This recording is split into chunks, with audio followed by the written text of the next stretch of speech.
আশঙ্কাজনক হারে বাড়ছে খেলাপি ঋণ। ব্যাংকের বিতরণ ঋণের 5 ভাগের 1 ভাগই কিন্তু এখন খেলাপি। এটি ব্যাংকিং খাতের জন্য বিস্ফোরা বলে মন্তব্য করেছেন ব্যাংকাররা।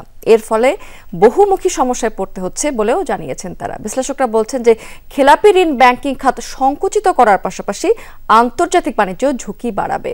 তাই খেলাপি কমিয়ে আনতে কার্যকর উদ্যোগ দরকার বলেও মন্তব্য করেছেন তারা। ওয়ালটন টেলিভিশন মাত্র 25,490 টাকায় পাচ্ছেন গুগল টিভি। পতিত আওয়ামী লীগ সরকারের সময়ে সবচেয়ে বেশি অনিয়ম হয়েছে ব্যাংকিং খাতে।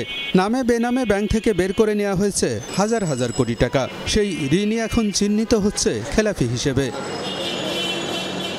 বাংলাদেশ ব্যাংকের তথ্য অনুযায়ী গত ডিসেম্বর শেষে খেলাপি বেড়ে দাঁড়িয়েছে 3,45,000 কোটি টাকার উপরে। বছরের ব্যবধানে খেলাপি বেড়েছে 2 লাখ কোটি টাকা।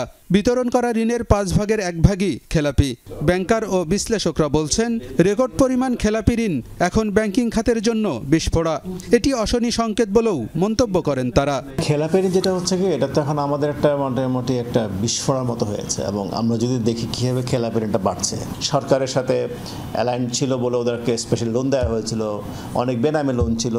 এগুলো যখন আস্তে আস্তে যোগ হবে, তো আমার কাছে মনে হয় 35 রেট আরও বেশি হতে পারে। অবশ্যই আশঙ্কাজনক।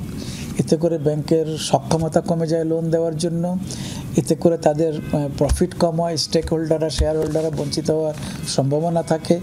সব কিছুই কিন্তু এনপিএল বাড়ার সঙ্গে ইম্প্যাক্টটা ঘুরে ফিরে শেয়ার হোল্ডার, ইকুইটি হোল্ডারদের উপরে পড়ে। আর একটা বড় এই যে ক্রেডিট গ্রোথ যেহেতু নাই, সেটা কিন্তু প্রাইভেট ক্রেডিট গ্রোথের উপর পড়লে ব্যবসা বাণিজ্যেরও ক্ষতি হয়। খেলাপি ঋণ বৃদ্ধিতে নানামুখী প্রভাব পড়বে ব্যাংকিং খাতে।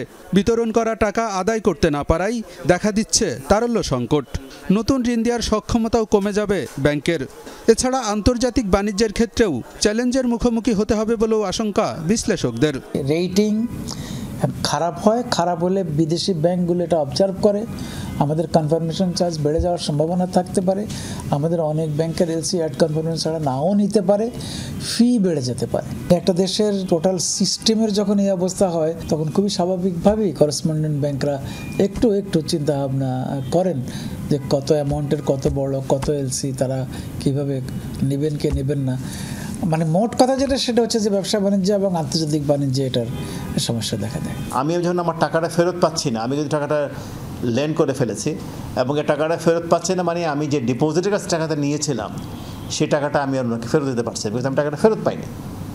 তখন যেটা হয়, আমাকে তখন আরেকখান থেকে টাকা আনতে হয়। এতে করে লিকুইডিটির উপর একটা প্রেশার পড়ে। কারণ আমার অ্যাসেট লায়াবিলিটি ম্যানেজমেন্ট যেটা, সেখানে কিন্তু পুরোটা কিন্তু আমি একেবারে তখন আমার ডিসরাপ্টেড হয়ে যায়। ব্যবসা বাণিজ্যে গতিশীলতা না ফিরলে সামনের দিনে আরও বাড়বে খেলাপি ঋণ, যা সংকুচিত করবে ব্যাংকের কার্যক্রম। আলমগীর হোসেন, যমুনা নিউজ, ঢাকা।